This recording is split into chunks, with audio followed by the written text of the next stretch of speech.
One night it was Stephen, Meridian, Mississippi. She had balls of paper, just all balls of paper right there piled up, and had all the persecutors coming, and Stephen was laying over there. And she said, now when I say, and they stone Stephen, you pick up these papers and start stoning Stephen. And Stephen, you fall down and you die. The little kid said, okay. So they stone Stephen. The little kids start throwing these papers at him. About that time, one of them hits Stephen right in the face. Stephen says, he starts throwing the paper. And so therefore, we got a paper fight up there on the platform. And I was saying, go get him, Stephen. Man after my own heart. But Stephen wasn't that way. Stephen was just, I believe, well, what was the hard thing that Stephen was preaching that brought him down? What was hard about what he was saying? I mean, after all the indictments were spoken, then they said, well, are all these things true? Which all the things were not true that was spoken against him. But, he just said, look, you judge for yourself. Let me tell you a story. And he begins to tell them. Brethren, fathers, hear me. The glory of our God appeared unto Father Abraham, said to him, depart from your land, go from your kindred, and go to the land which I will show you. End of story. At that point, get up and go to where I tell you. We're the kind of people, get up and go where, why? And that's why we never get from God, because we're always questioning. We always want to know the next step. I used that. I thought, I know that's true. That's human nature. So one morning, after getting that insight, I came out to breakfast and I sat down, and I know what Rayota's going to say. She's going to say, go where, why, all this. So I said, Lord spoke to my heart. You are to go to the mall. And immediately she perked up, put her hand out. And I said, what? I'm saying what? She says, give me the money. I said, you're not supposed to say that. You're supposed to say, why? She said, you say go to the mall. I don't need to know why. I know why I go to the mall. It ruined my illustration. I thought, well, it don't work with her.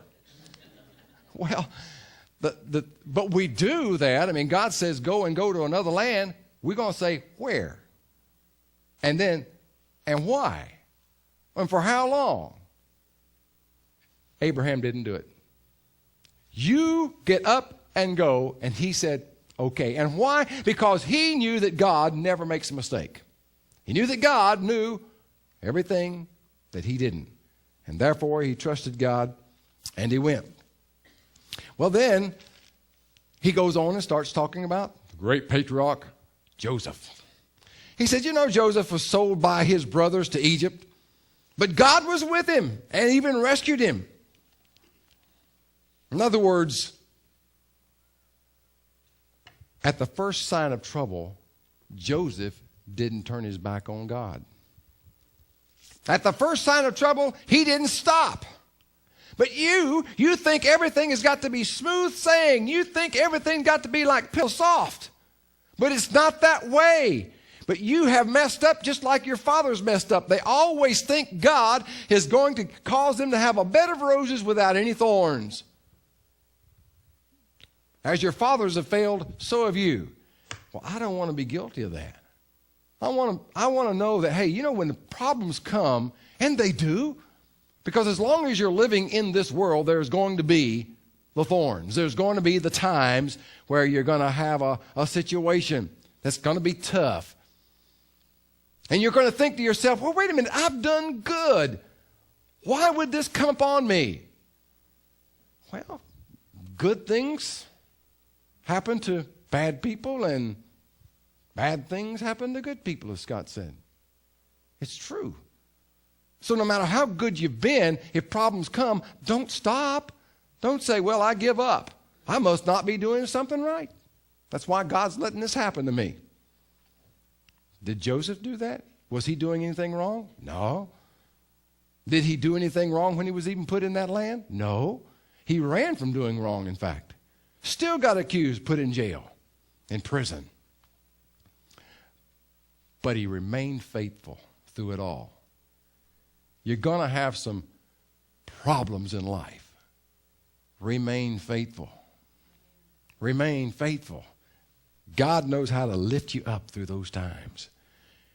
And he says, oh, but there was Moses. Moses, yeah, right. He was the father who brought us out of bondage through the power of God. Gave them great provision in the wilderness, safety. And yet, you know what your fathers did? They wanted to go back into bondage. Moses kept trying to persuade them. And it's because of them that they had to wander in the wilderness for 40 years. They had no commitment, but Moses did. He was committed.